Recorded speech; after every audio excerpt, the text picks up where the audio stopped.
the last thing we said was Pietro Mason, right? That's where we left off. I'll tell you. Page 1. 1. Oh my gosh. Yeah, we really got places. So we explained, right, and we're sort of moving into now as to not why, but how. How is it that the mind robbing, that the darkness and the hardships actually give my godly soul something deeper than what it had before? Now he's explaining how. Why? Because we said that there is Olam HaTayu, and then Olam HaTayu was there first, right? It says the Haaretz Haysa Soyu Vavayu, and in Olam HaTayu the light was too big and the vessels were too small. So then there was like a Shviras HaKelim. It literally, Olam HaTayu went through a breakdown. Okay? So there's two things. It's coming from a really high place, so it's falling really low down. So in this world it looks really bad, really low, right? That's one thing. The second thing is that it literally dies. It has like a death-like experience because, again, it's going from being whatever it is. It's literally just pure divine energy. And then it breaks down, and then it falls down into a place, and then it literally gets to a point where it doesn't recognize itself.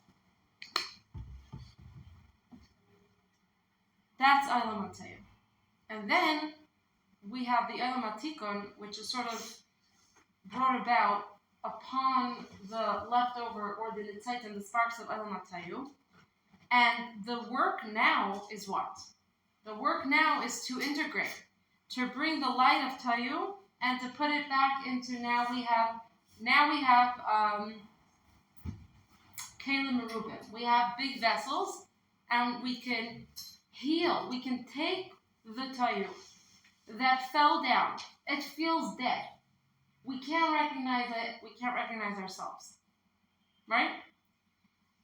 And we embrace it in a way with compassion and with empathy to the point where we actually can excavate it and extract it and heal it. And the ultimate healing is what? When I could take it and now put it into a vessel. So I'm integrating Olam HaTayu with Olam HaTikun. And the more we do that, try to visualize it. What do you think is happening to the world? The more the world heals, we're bringing it closer to the state of Mashiach. The more we heal from within, okay, you see, can I bring up can I open a can of worms? Yeah? No, okay. Sasha's not ready. No. What? I'm curious. You're curious?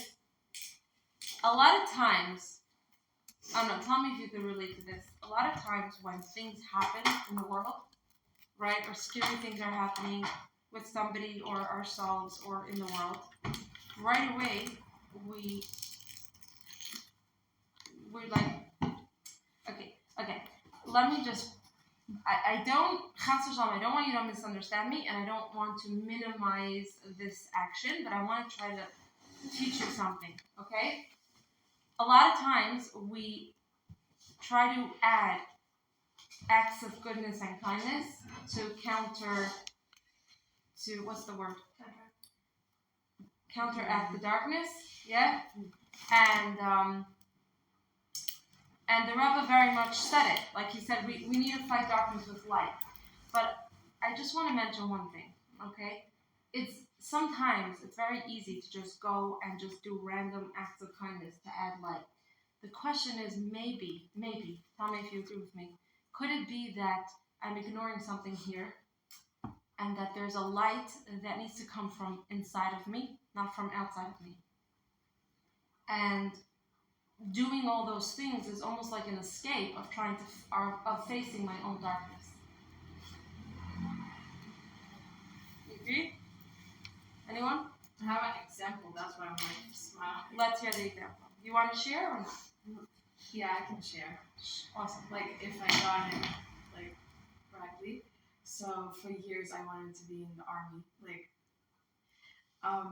But I'm so stressed to do that. Like I'm so afraid. So I'm always trying to help the soldiers.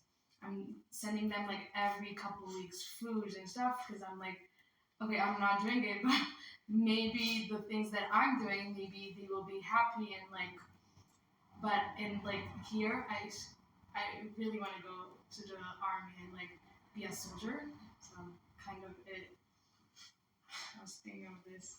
How I said it. Very, very deep what she said. You understand what she said? Yeah? I'm not saying that I support girls going to the army. But this is what's your truth right now. So she wants to go to the army, right? But she's scared. There's something holding her back, right? So a way to run away from that is by making things for soldiers. Yeah. Right. And it says like, right, there's something inside of you that needs to come out. but what is it? Like, because I know that the rabbis say that girls shouldn't be in the army. Exactly. So like, well, Something else. Something. because it's not. It's according to That's halacha, like- it's not.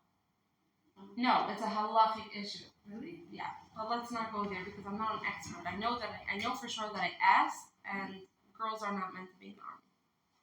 Well, I did my short me, but I still feel like I have to do like something. Right. There's something deeper there. It doesn't have to be the army. For you, it's coming out in the army because that's what you know. You understand? Yeah.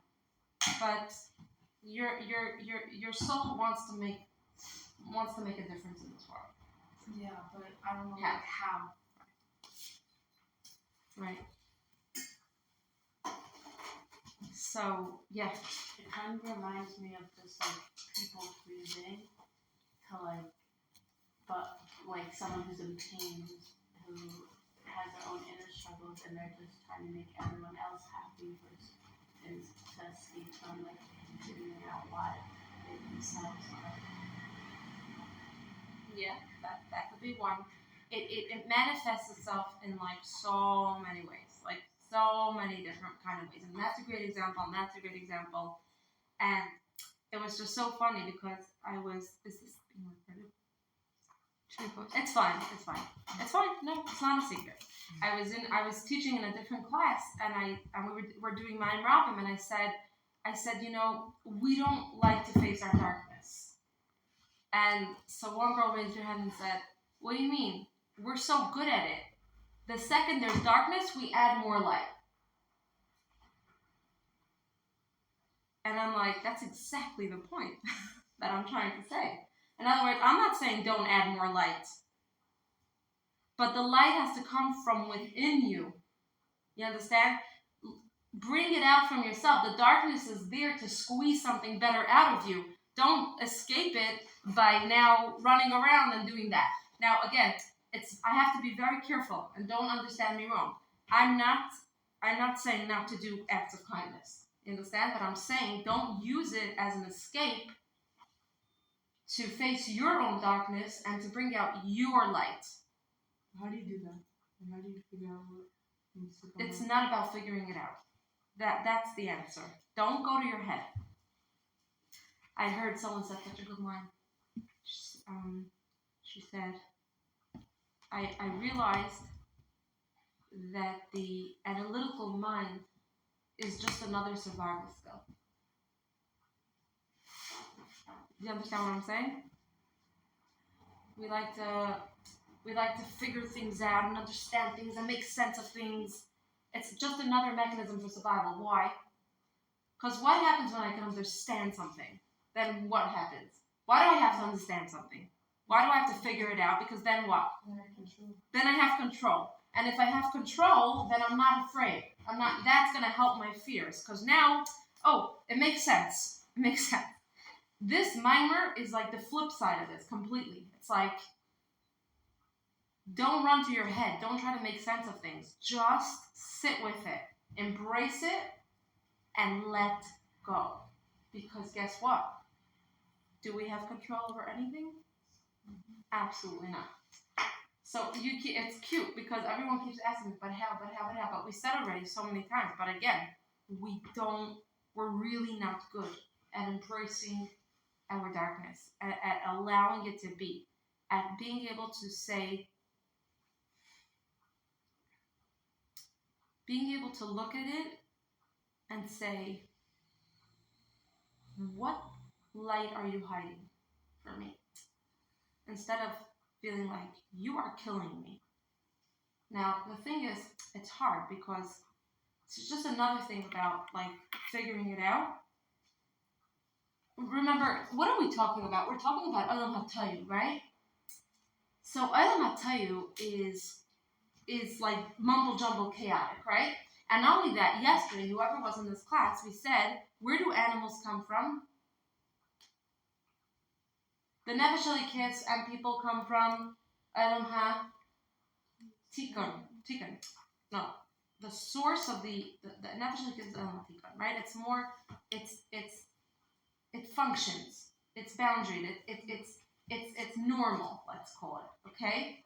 Which part of me is the not normal part? Is the part that's all over the place?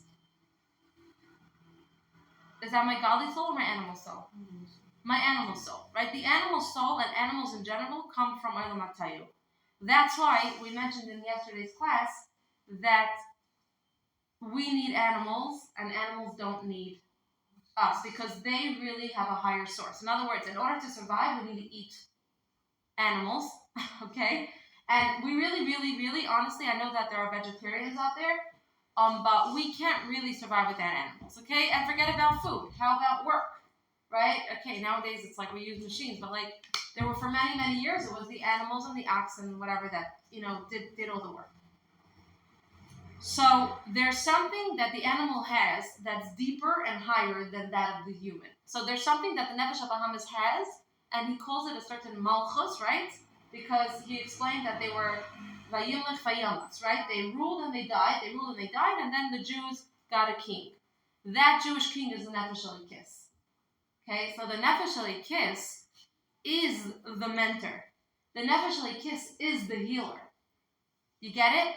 But when he's able to heal the animal soul has something that is way more intense.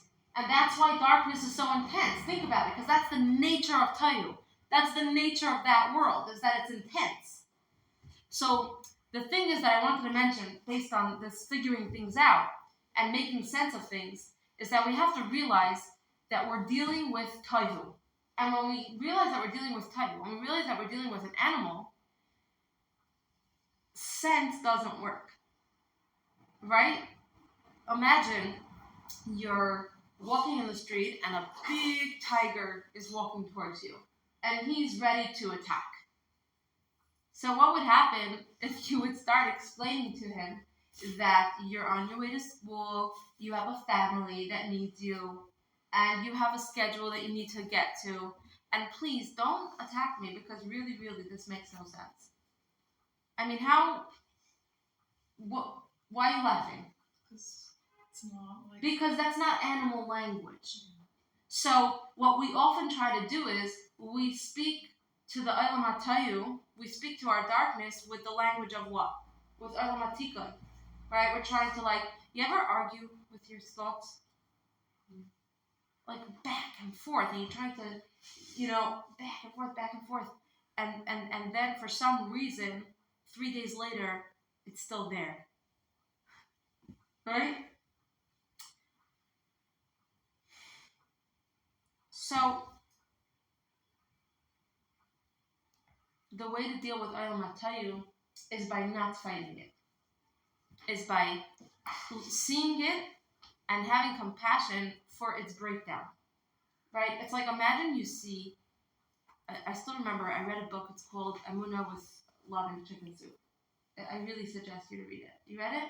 No. It's about Henny Machlis. Allah Hashem. She passed on. She was a very special woman. She basically she lives near Yerushalayim in Maladafna, and she had basically like an open house, but not for she wasn't selected with who she's inviting.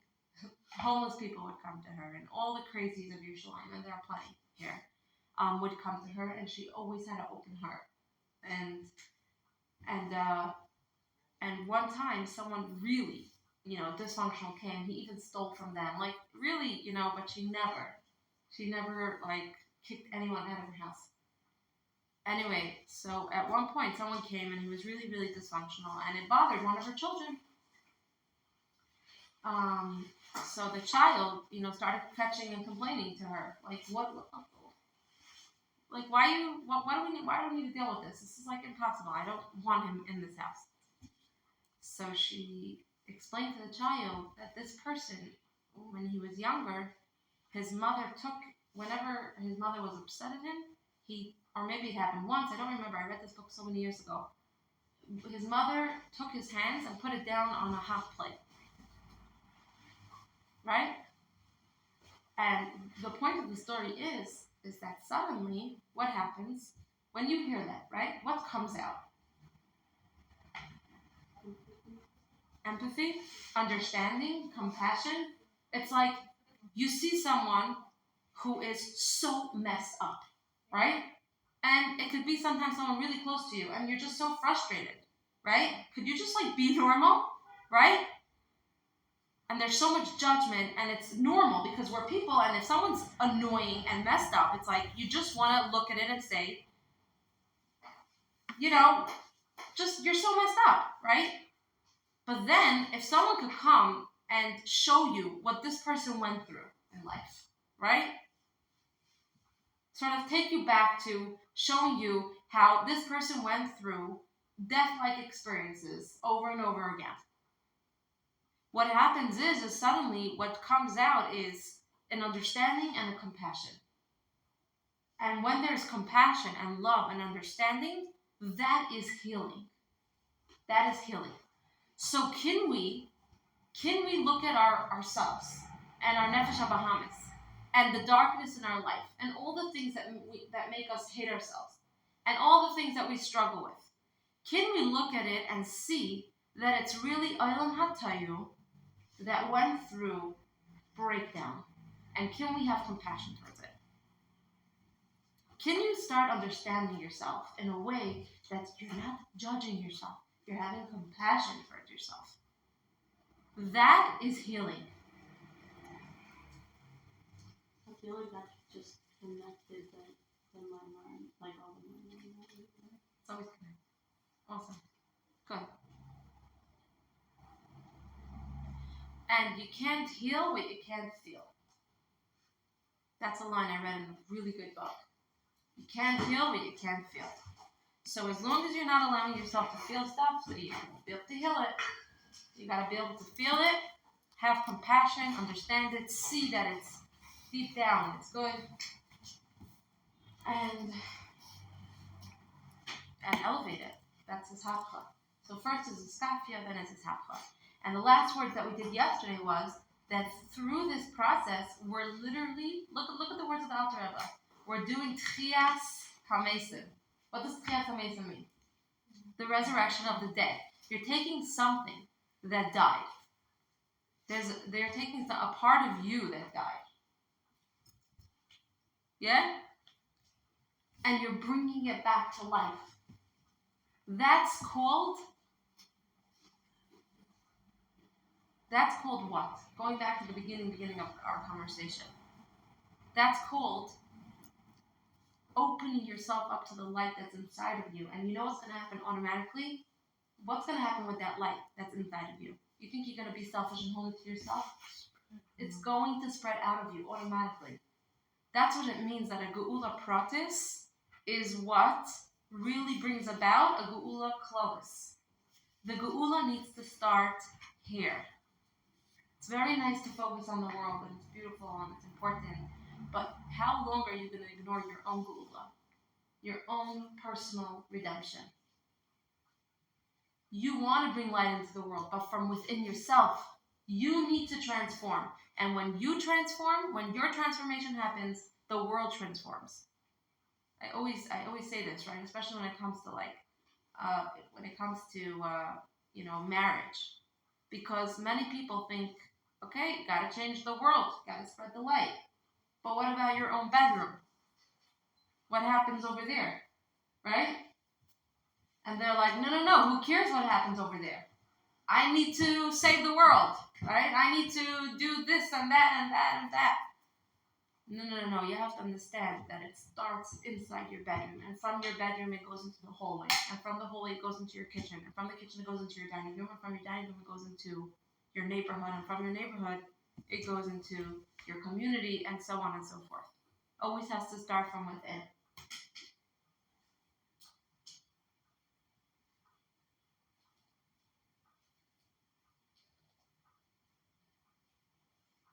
Any questions?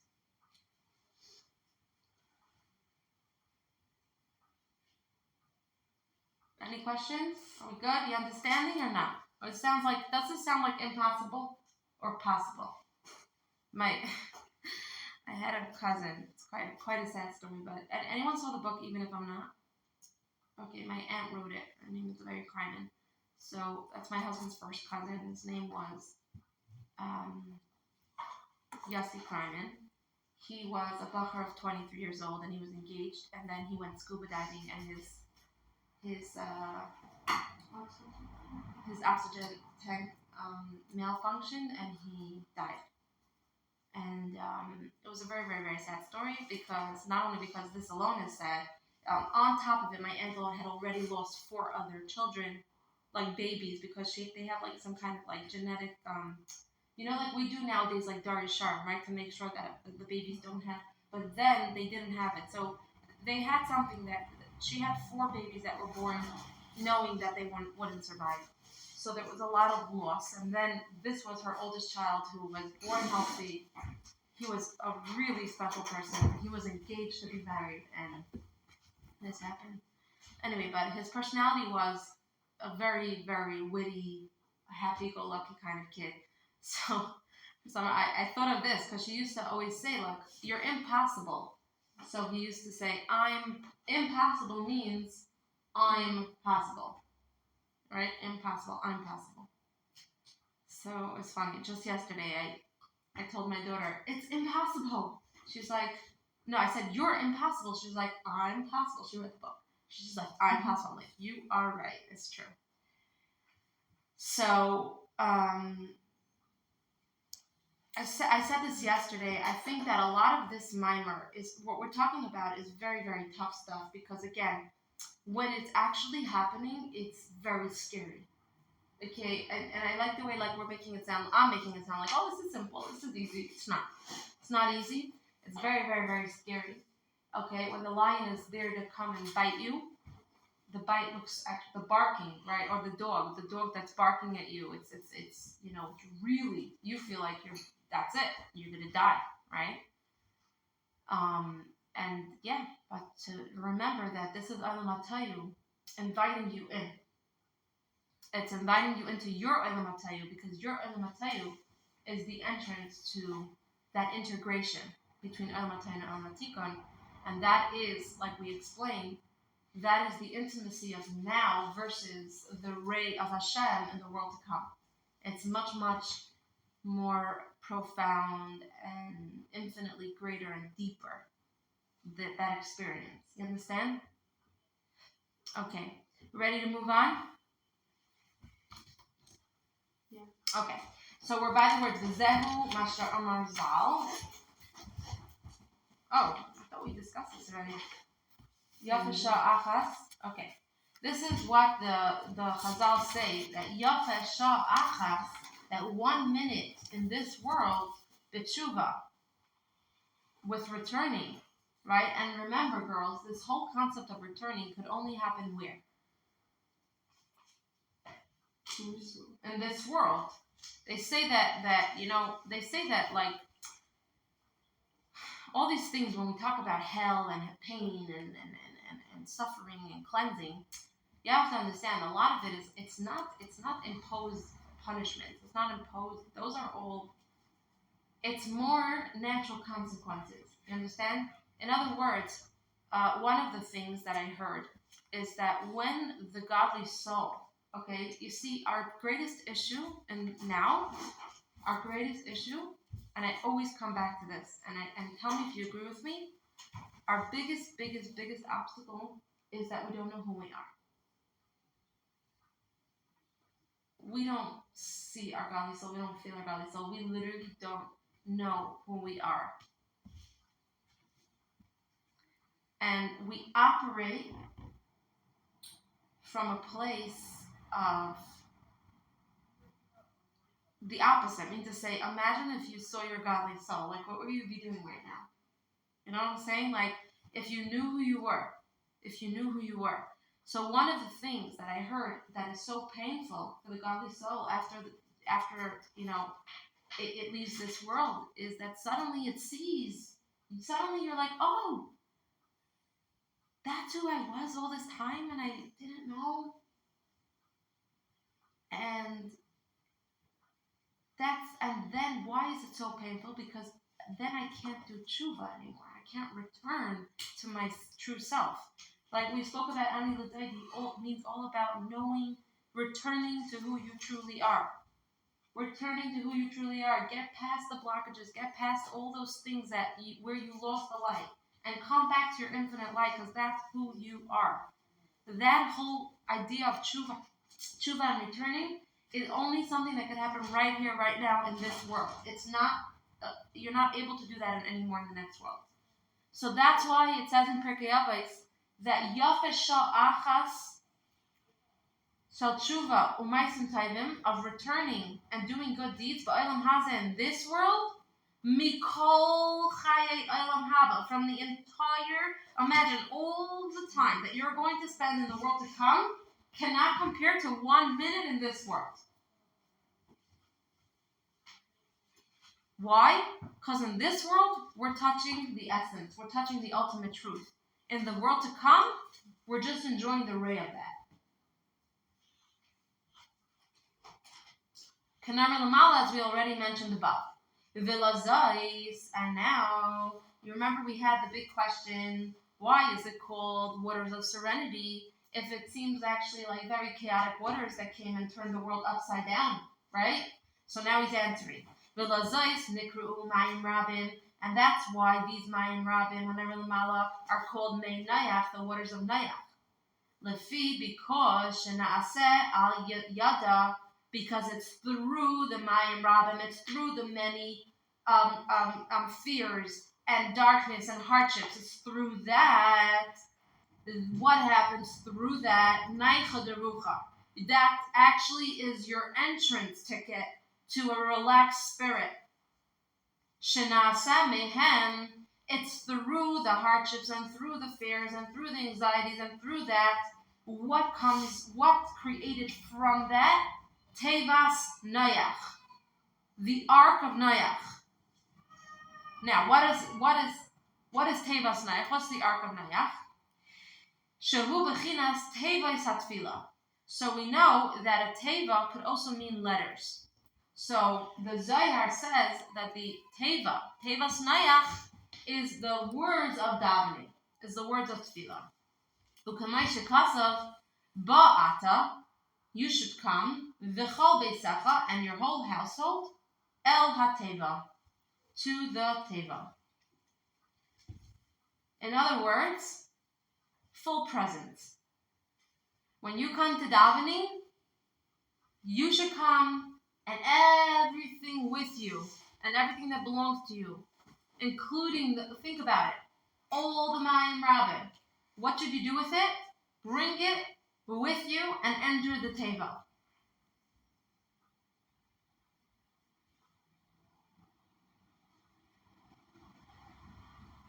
So it's very interesting because we think the opposite. We think, how can I daven? Anyone ever have such thoughts? How can I daven? Do you know who I am? Do you know what I do? I don't feel close to God at all. Me daven? And he's saying, of course, that's precisely the reason why you should daven. You know why? Because if you could feel your pain of the distance, if you could feel the fear, if you could really experience all your anxiety and all your fears,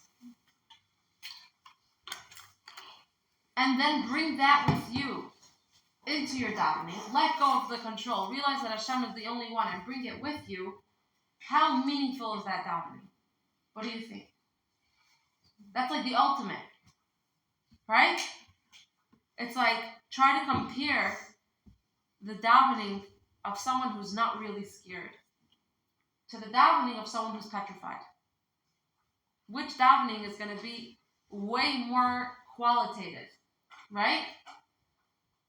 I don't know if that word makes sense, but it's a higher quality, right? Why? Why is it a higher quality? Because it's like, I am scared. And Hashem, help me. Get me out of here. And you're the only one.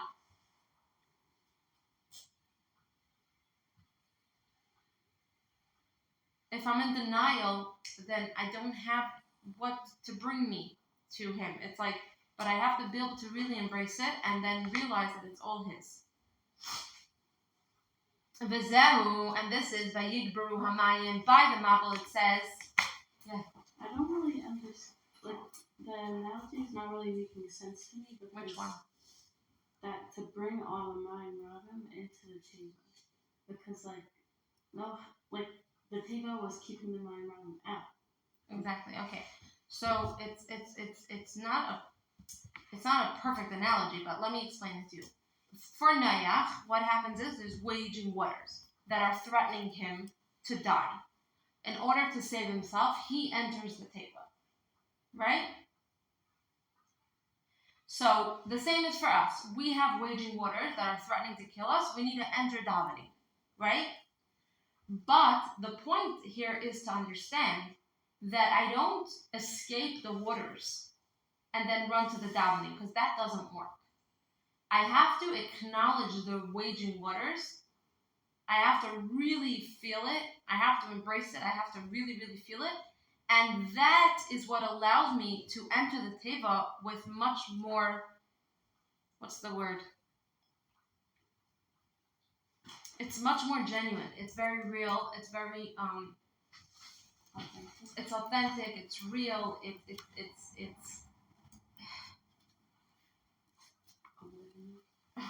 yeah, I don't have the right words for that. But I get why you're saying that it's not a perfect match, because you think like, oh, the waters didn't go into the teva. But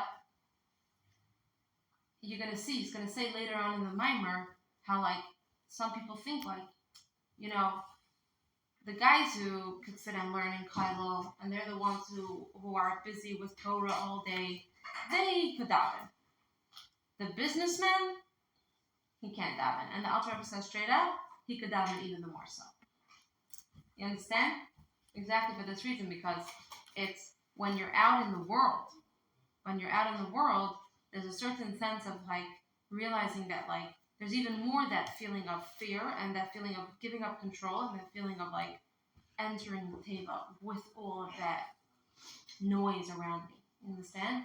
But I think what I'm trying to say is that you have to know that there's no part of you that has to be left behind. You understand? It's all part of the same, it's all the waters, and guess what? Who put you into those waters? Hashem. So you think that there's a part of you that Hashem is not okay with, so then like that's something you should leave out?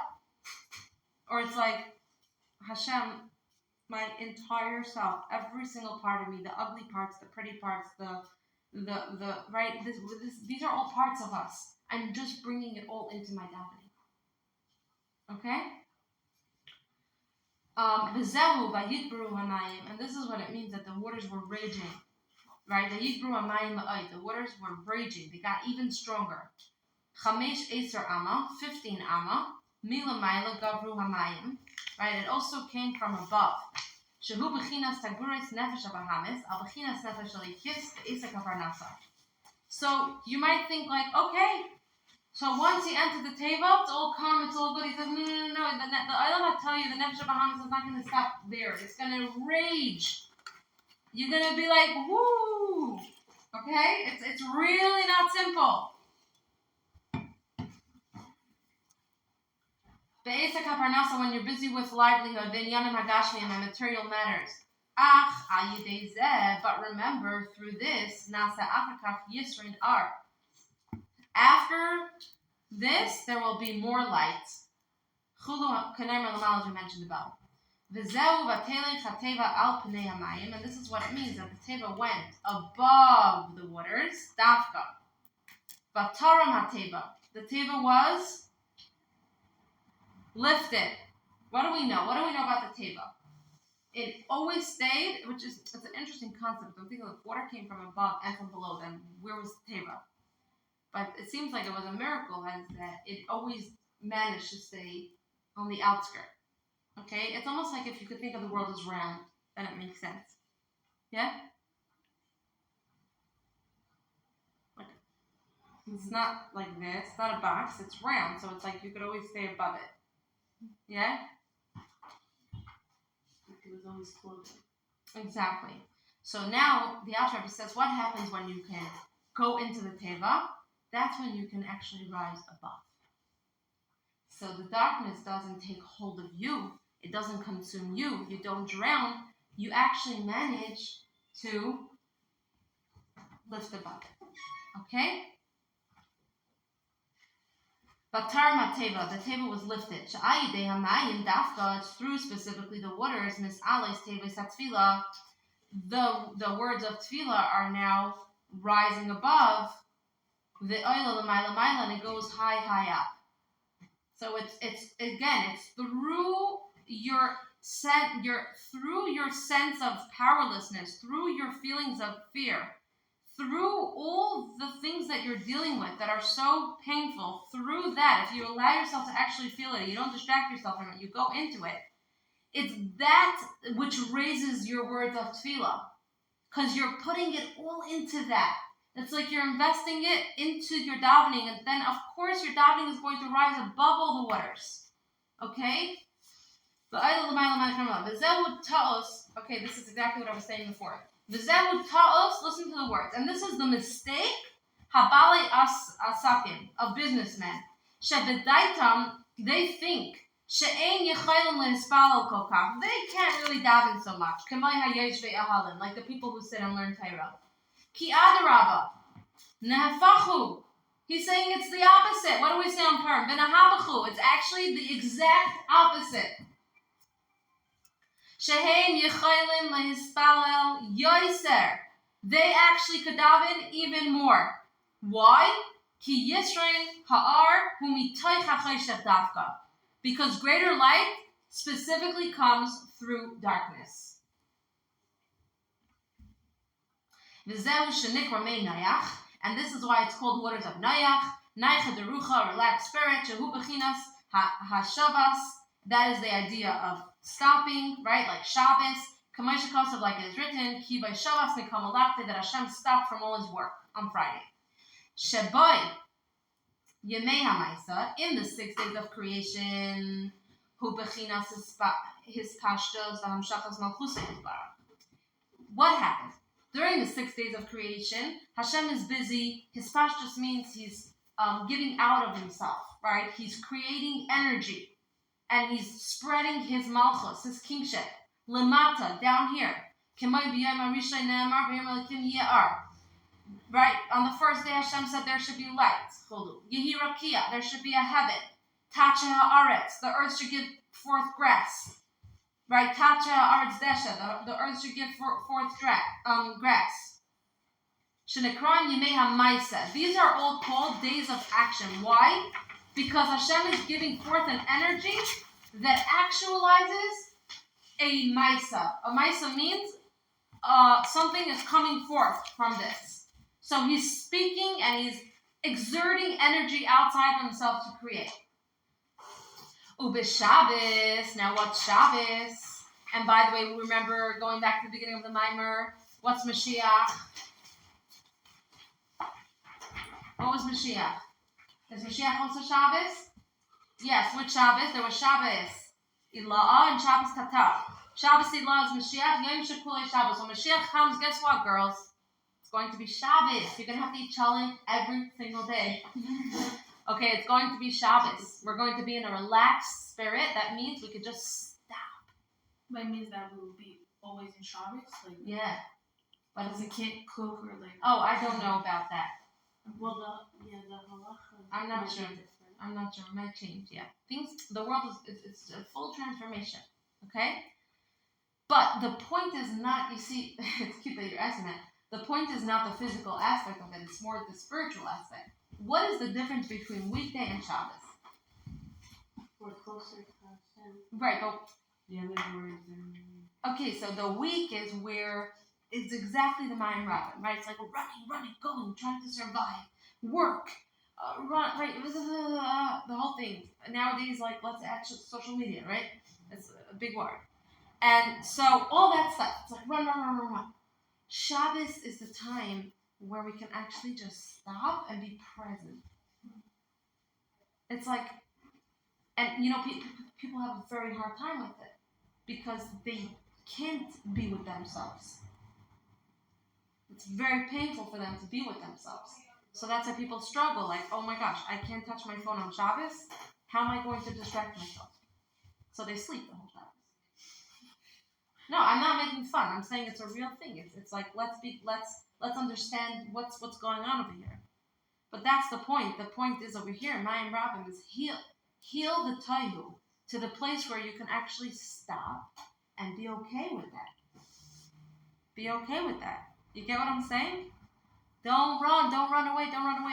Running away is just a survival mechanism, trying to understand, trying to make sense, all these things, food, going shopping, going to work. Okay, it's part of life, but I'm saying Shabbos is a time where I actually get to stop and just be.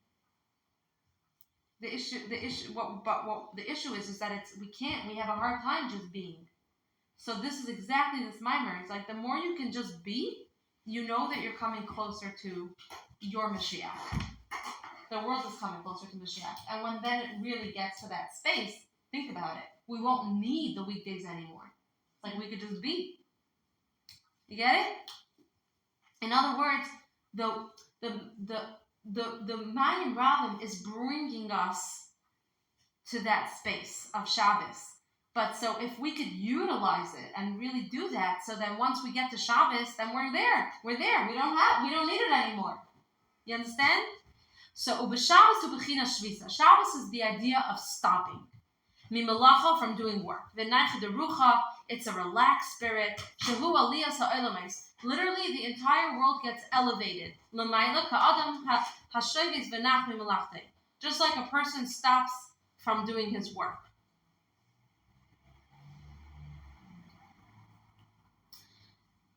It's very special because really think about it. Why do we stop? Right? We work. Even on a weekday, you work a whole day. You come home. It's time to sit and relax and take a deep breath. What happens when you do that? What happens? Anyone? Why do we stop? You can't, because you can't function. Good. You need to reclaim your energy, right? You need to reclaim your energy, right?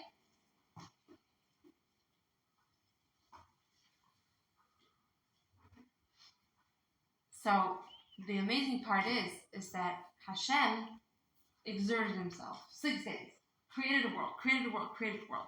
Shabbos came, Hashem is reclaiming his energy. He goes to a deeper place of menucha. By the way, menucha is also a creation. Relaxation is a creation, right? It's interesting because it says he stops, but he reclaims energy, he elevates the entire world. But the amazing part is, the Alter Rebbe says, we all go with him. So Shabbos is literally we're in a different space. We go up together with Hashem into that state of reclaiming energy and relaxation. Ba Shabbos ba menucha, right? Let's just finish this paragraph. So too is the idea of the worries and the burdens of livelihood, be'inyanim gashmi, and any material matters. Shenikris mayim rabim, they are called many waters. Kishem mishapchim, when they can be transformed, ve'olim, and they can go up, achar kach, b'fchinas alikos, to the realm of godliness. How? We said al yidei hatfila, through davening, k'ner milamala, like we mentioned above. Nekreis b'china zu, b'china naicha derucha. So now, those chaotic waters became transformed into godliness. It's elevated to a new space. So now what did it become? Relaxed spirit. Why? Because it went through the transformation. So think about it. We're going to stop here after this because I realize it's very tight. The Olam HaToyu's light fell. It fell. It fell really deep down. And it's chaos. It's dark. Okay? And I'm able to extract it. And first of all is a skafia. I'm able to see it, feel it, embrace it, feel it out, put it in its place. And then I'm actually able to now bring it with me into my davening and transform it into godliness. So what happened? It went from a state of chaos to a state of relaxation. I'm back to where I'm meant to be.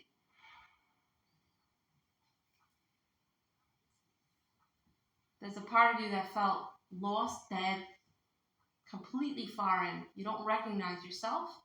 You're able to heal that part of you.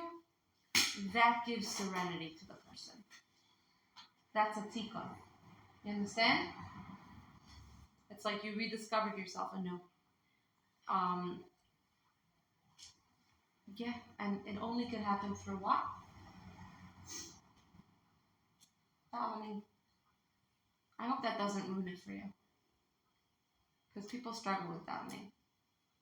But if we could really try to really understand what davening is, maybe we could try to appreciate it more. But also, like we mentioned in a different class, it could be davening just talking to Hashem. It doesn't only have to be the davening of the siddur. Or the Tehillim, whatever you connect to. Okay.